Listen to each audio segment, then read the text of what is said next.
안녕하세요. 반갑습니다.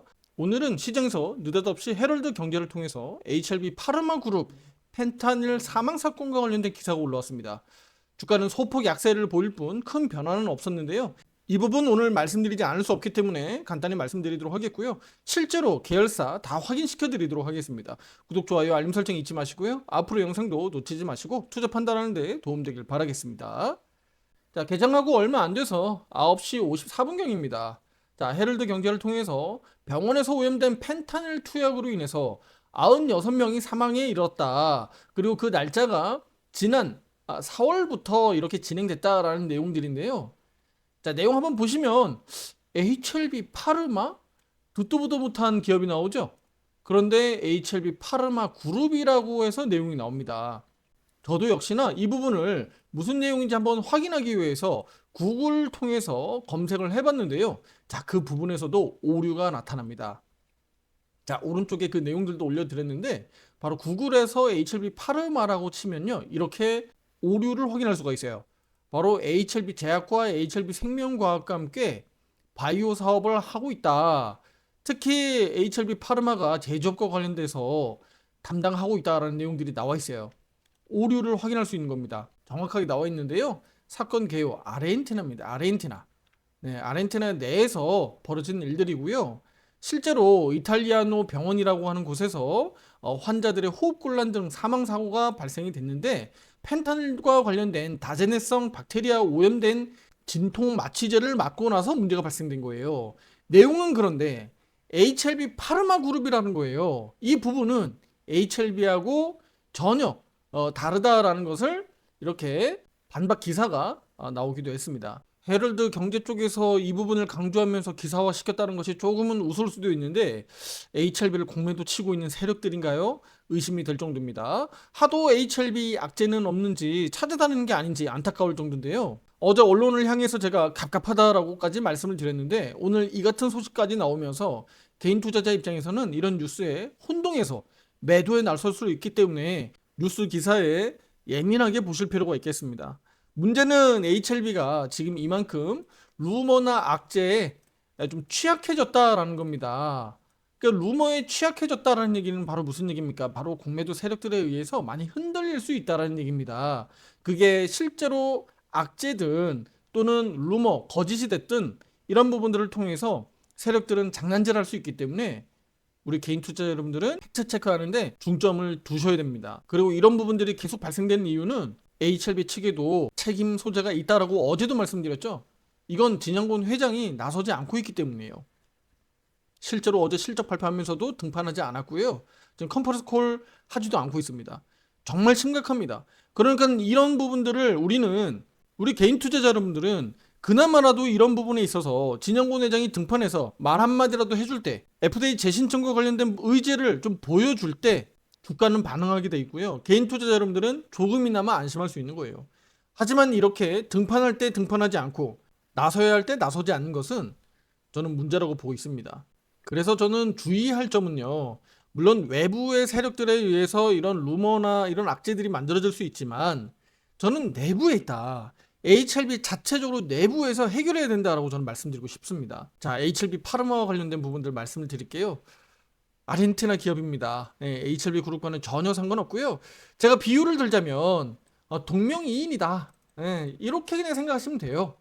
이름이 똑같은 기업이다라고 보시면 되는데 투자자 여러분들 입장에서는 헷갈릴 수 있으니까 그리고 사측에서도 완전히 별개의 기업이다라고 또 반박 기사를 냈기 때문에 이 부분에 있어서는 뭐 투자 여러분들이 크게 걱정할 부분은 아니다라고 말씀드리겠습니다.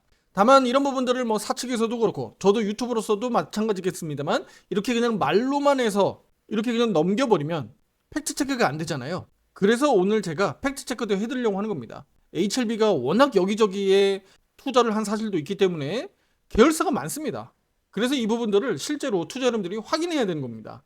자, 어제 제가 다트 전자공시 시스템을 통해서 투자 여러분들께 실적과 관련된 부분들도 간단히 말씀을 드렸는데요. 자, 여기 들어가 보면 또 확인할 수가 있습니다. 바로 네, 여기 계열사 현황, 타법인 출자 현황들에서 우리가 알 수 있어요. 그럼 계열사 현황이라고 해서 이렇게 나와 있잖아요. 제가 조금 더 이렇게 키워보겠습니다. 그러면 상장사 HLB를 포함해서 이렇게 상장사 11개가 확인이 됩니다.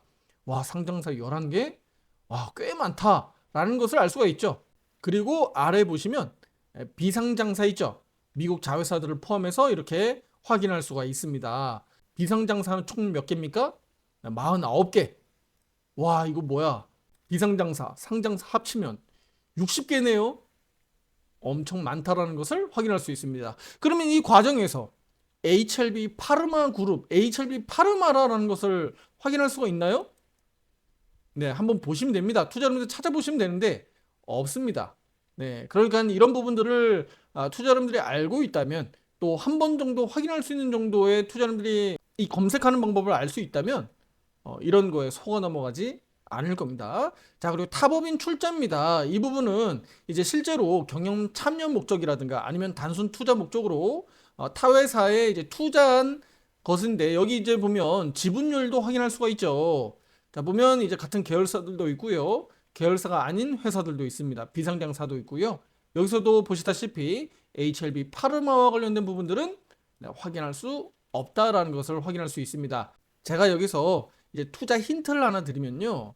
우리 보통 주식 시장에서 다수의 계열사들을 보유하고 있는 기업들이 있잖아요. 그들 기업들 가운데서 전혀 다른 사업하고 있는 부분들에서 주목할 필요가 있어요. 예를 들면 우리 HLB가 제약바이오 기업으로 신약개발 회사로 이제 가고 있는데 기존에 보트 사업을 하고 있었잖아요. 이 부분들을 이제 떼어내면서 기업을 구조 변경했잖아요. 이런 과정에서 HLB 주가가 프리미엄이 붙을 수 있다는 얘기입니다. 다른 기업들도 그런 기업들이 꽤 많습니다. 그리고 투자자 여러분들, 어떤 이슈나 재료를 가지고 우리 관련주들 검색하고 찾아다니시죠? 마찬가지입니다. 관련주 검색할 때 실제로 그 기업이 관련주에 얼마나 투자하고 있는지 또 지분을 얼마나 보유하고 있는지를 우리가 이런 것을 통해서 확인할 수 있다는 겁니다. 예를 들어서 설명드릴게요. 예를 들어서 A라는 영화를 제작해서 흥행을 기대하고 있어요. 근데 그 이 영화에 대해서 어떤 회사가 어떤 기업이 얼마나 투자하고 있는지 실질적으로 영화와 관련된 직접적인 이 흥행과 관련돼 있지는 않지만 투자사로서 수혜주로 관련주로 부각될 수 있다라는 겁니다. 제가 영화로 비유를 들었는데요. 예를 들면 뭐 게임도 마찬가지고요. 우리 제약바이오도 마찬가지예요. 제약바이오 쪽도 투자 자본을 많이 유치해야 되잖아요. 그래서 제약바이오 쪽도 실제로 얼마나 어느 기업에 어떻게 투자하고 있고 또 그 관련된 기업이 신약 개발이라든가 또는 FDA 신청이라든가 또는 임상 시험 과정이라든가 이런 거에 대한 어떤 효과를 받을 수 있다는 거예요. HLB도 역시나 지금 다수의 기업들에 이렇게 투자를 해놓고 있기 때문에 나중에 차차 이런 부분들이 지분 가치로 인정받을 수 있고 또 투자 가치를 인정받아서 실제 주가에 영향을 받을 수가 있습니다. 그래서 이런 부분들을 투자자분들이 체크하시면 단순히 HLB를 가지고 리보세라는 간암 치료제와 관련된 FDA 허가 신청을 기다리고 있는 기업만으로 우리가 생각할 수 있는데 그렇지 않다. 다수의 기업들을 투자하고 있다는 사실들을 알 수가 있는 겁니다.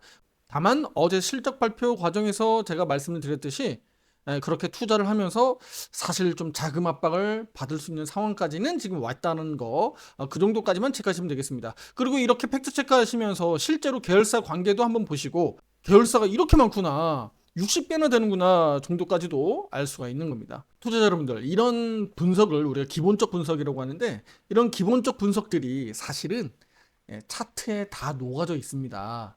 그래서 저는 기술적 분석이 더 중요하다라고 말씀드리는 거고요. 실제로 기본적 분석을 아예 무시할 수는 없지만 기본적 분석을 한 30% 정도, 그리고 기술적 분석을 비중을 한 70% 정도로 두고 분석을 하는 겁니다. 자, 그러면 오늘도 우리 기술적 분석을 통해서 HLB 흐름을 좀 볼 텐데요. 자, 어제 제가 강조드렸던 49,000원에 대해서 중요성 강조드렸습니다. 오늘 오전에 일시적으로 49,000원 이탈되기도 했었습니다만 아래 꼬리에 달리고 있고요. 오늘 뭐 소폭 약세를 보이고 있습니다. 이번 주는 거래일수가 짧잖아요. 내일 광복절 휴장이기 때문에 4거래일, 그러니까 월요일 11일 날 시가 가격이 49,000원이었으니까 지금 49,000원을 잘 유지한다면 이번 주는 이렇게 HLB는 양봉 마감하게 된 겁니다. 최근 들어서 4주간 하락했습니다. 자, 보시다시피 7월 21일 주간부터 해서 밀려 내려가기 시작한 것이요. 바로 이번 주는 양봉 마감을 기다리고 있는 거예요.